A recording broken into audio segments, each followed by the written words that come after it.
Hello friends, welcome to மக்கள் சேவை channel. இன்றைக்கி நம்ம ஒரு முக்கியமான இன்ஃபர்மேஷன் பற்றி தான் பார்க்க போகிறோம். அதாவது தமிழக அரசோடைய எல்லா சேவைகளுமே பெறுவதற்கு ஒரு அரிய வாய்ப்பு கிடைக்க போகுது. இப்போ இதை பற்றின மொத்த இன்ஃபர்மேஷன் தான் இந்த வீடியோ பார்க்க போகிறோம். இந்த வீடியோ ஸ்கிப் பண்ணாமல் ஃபுல்லாக பாருங்கள். அது மட்டும் அல்ல, இந்த வீடியோ நிறைய பேருக்கு ஷேர் பண்ணுங்க. ஓகே, 6/1/2025 அன்னைக்கு ஊரக வளர்ச்சி மற்றும் ஊராட்சித்துறை சார்பில் இந்த ஒரு சுற்றறிக்கையை வெளியிட்டிருக்காங்க. இது எதுக்காக கொண்டு வந்திருக்காங்க அப்படின்னா, 26/1/2025 அன்னைக்கு தமிழகம் முழுவதும் எல்லா கிராமங்களிலுமே கிராம சபை கூட்டம் பார்த்தா நடைபெற போகுது. அதாவது குடியரசு தினத்தன்று எல்லா கிராமங்கள்லையுமே கிராம சபை கூட்டம் நடத்துகிறாங்க.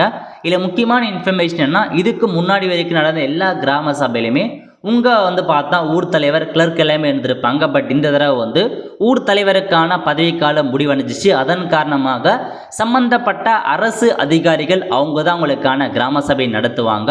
ஸோ இந்த கிராம சபை கூட்டத்தில் நீங்கள் மனு கொடுத்தீங்க அப்படின்னா கண்டிப்பாக உங்களுக்கு அதை கிடைக்கிறதுக்கான வாய்ப்புகள் அதிகமாக இருக்குது. ஏன்னா எல்லாமே அரசு அதிகாரிகள் மட்டும்தான் இருப்பாங்க.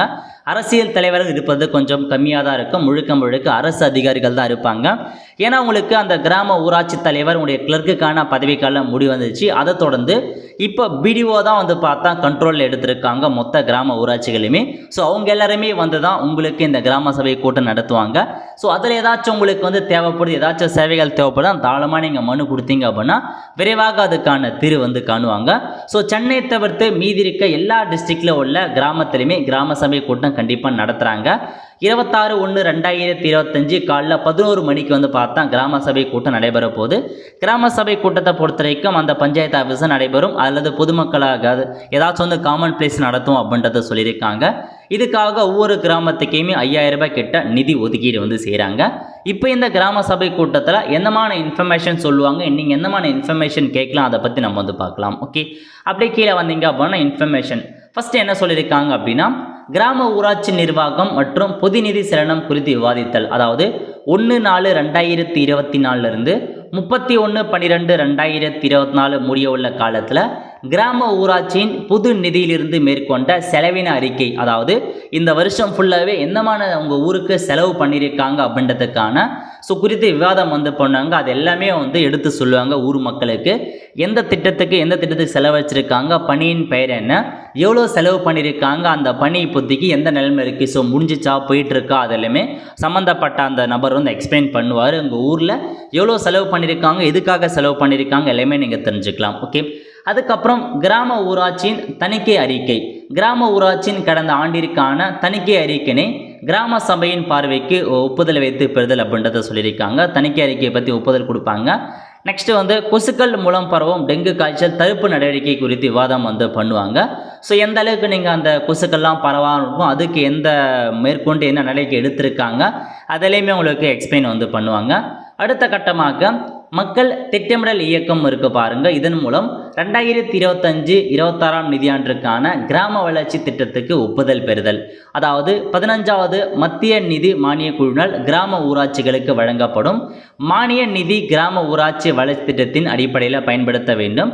கிராம ஊராட்சிகளில் ஏற்கனவே உள்ள கட்டுமான வசதிகள் மற்றும் இதர வசதிகள் ஆகியவற்றை கருத்தில் கொண்டு 2025-26 நிதியாண்டுக்கு தேவையான பணிகள், வசதிகள் ஆகியவற்றை தொகுத்து கிராம ஊராட்சிக்கு வளர்ச்சி திட்டம் தயாரித்தல் வேண்டும். ஓகே, 2025-26 இந்த நிதியாண்டு இருக்குன்னு உங்கள் கிராமத்தில் என்னமான வளர்ச்சி தேவைப்படுது, எந்த பில்டிங்லாம் கட்டணும், அதை பற்றி எல்லாமே பீப்புள் பிளான் கேம்பெயின் மூலமாக ஒப்புதல் பெறுதல் வேணும் அப்படின்னு சொல்லியிருக்காங்க. உங்கள் ஊராட்சிக்கு இந்த வருஷம் என்னமான ஒரு ஸ்கீம்லாம் கொண்டு வரலாம், என்னமான திட்டம்லாம் இயக்கலாம் அப்படின்ற மாதிரி சம்மந்தப்பட்ட நபர்கள் ஒரு பிளான் வச்சுருப்பாங்க. அந்த பிளானை பொதுமக்கள் கிட்ட பார்த்தா கொடுத்து இதெல்லாம் ஓகேவான்ற மாதிரி கேட்பாங்க.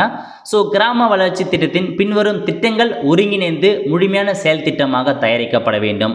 அதாவது கிராம வறுமை குறைப்பு திட்டம், கிராம வளர்ச்சிக்கான நிறைவான சுகாதார திட்டம், கிராம வளர்ச்சிக்கான நிறைவான குடிநீர் திட்டம், அண்ணா கிராம அண்ணா மறுமலர்ச்சி திட்டம், ஒருங்கிணைப்பு திட்டம், இதெல்லாமே கொண்டு வருவோம் அப்படின்றத சொல்லியிருக்காங்க. அதுக்கப்புறம் கலைஞரின் அனைத்து கிராம ஒருங்கிணைந்த வேளாண் வளர்ச்சி திட்டம் எல்லாமே இருக்கும் அப்படின்றத சொல்லியிருக்காங்க. ஸோ இதான் உங்களுக்கான ஒரு கூட்டு பொருளாக இதை அடங்கியிருக்காங்க. அதுக்கப்புறம் வந்து பார்த்தீங்கன்னா இதர பொருட்கள் 5வது ஏதாச்சும் இருக்குது அப்படின்னா தாராளமாக அதையும் உங்களுக்கு எக்ஸ்பிளைன் பண்ணுவாங்க. ஸோ இந்த 100 நாள் வேலை திட்டத்தில் எவ்வளோ செலவு பண்ணியிருக்காங்க, எத்தனை பேருக்கு வேலை கொடுத்துருக்காங்க, எவ்வளோ அமௌண்ட் செலவாயிருக்கு, அது மட்டும் இல்லாமல் உங்கள் ஊரில் என்னென்ன இருக்குது எல்லாத்தையுமே வந்து பார்த்தா சொல்லுவாங்க. உங்களுக்கு ஏதாச்சும் தேவைப்படுது அப்படின்னா தாராளமாக நீங்கள் கொஷின் ரைஸ் பண்ணலாம். எந்த கொஷினாக இருந்தாலும் சரி தைரியமாக நீங்கள் ரைஸ் பண்ணலாம். இல்லை உங்களுக்கு ஏதாச்சும் தேவைப்படுது, எனக்கு வந்து பார்த்தீங்கன்னா அந்த ரசீதெல்லாம் எனக்கு தேவைப்படுது, குடிநீர் வசதி தேவைப்படுது, அல்லது வீட்டு ரசீது தேவைப்படுது, இந்த மாதிரி வீட்டு ரசீதில் என்ன பெயர் மாற்றம் செய்யணும், எதுவாக இருந்தாலும் நீங்கள் வந்து பார்த்தா கோரிக்கை வைக்கலாம். அதேமாரி கலைஞரின் கனவு இல்லம் திட்டத்தின் மூலமாக எனக்கு வீடு வேணும் அப்படின்றவங்க நீங்களும் கோரிக்கை வைக்கலாம். இது வந்து பார்த்தீங்கன்னா அரசு அதிகாரிகள் தான் இருப்பாங்க, அவங்கக்கிட்ட தாராளமாக உங்களுக்கான கோரிக்கையை தைரியமாக நீங்கள் கொண்டு போகலாம். அது மட்டும் இல்லாமல் இன்னும் என்னென்ன தேவைப்படுதோ அந்த கட்டட அனுமதிக்கு வந்து அப்ளை பண்ணியிருப்பாங்க, இன்னும் பெண்டிங்கில் இருக்குன்றவங்க அதுக்கும் நீங்கள் போயிட்டு கேட்கலாம். இல்லை எப்படி அப்ளை பண்ணுறது அதை பற்றியும் கேட்கலாம். எதுவாக இருந்தாலும் சரி தாராளமாக நீங்கள் கேட்டு உங்கள் வீட்டுக்கு குடிநீர் வசதி இல்லை, தெருவில் வந்து பார்த்தா விலை தெரிய மாட்டுது, எந்த ஒரு கம்ப்ளைண்ட்டாக இருந்தாலும் சரி நீங்கள் கேட்டு உங்களுக்கான கொரிஸை நீங்கள் தாராளமாக வந்து வாங்கிக்கலாம். ஏன்னா இப்போதைக்கு அரசு அதிகாரிகள் மட்டும்தான் இந்த கிராம சபை கூட்டம் நடத்துகிறாங்க. உங்களுக்கு தேவையான எதுவாக இருந்தாலும் தாராளமாக நீங்கள் கேட்டு தெரிஞ்சுக்கோங்க. நல்ல ஒரு கோல்டன் ஆப்பர்ச்சுனிட்டி. இதாங்க உங்களுக்கான இன்ஃபர்மேஷன்.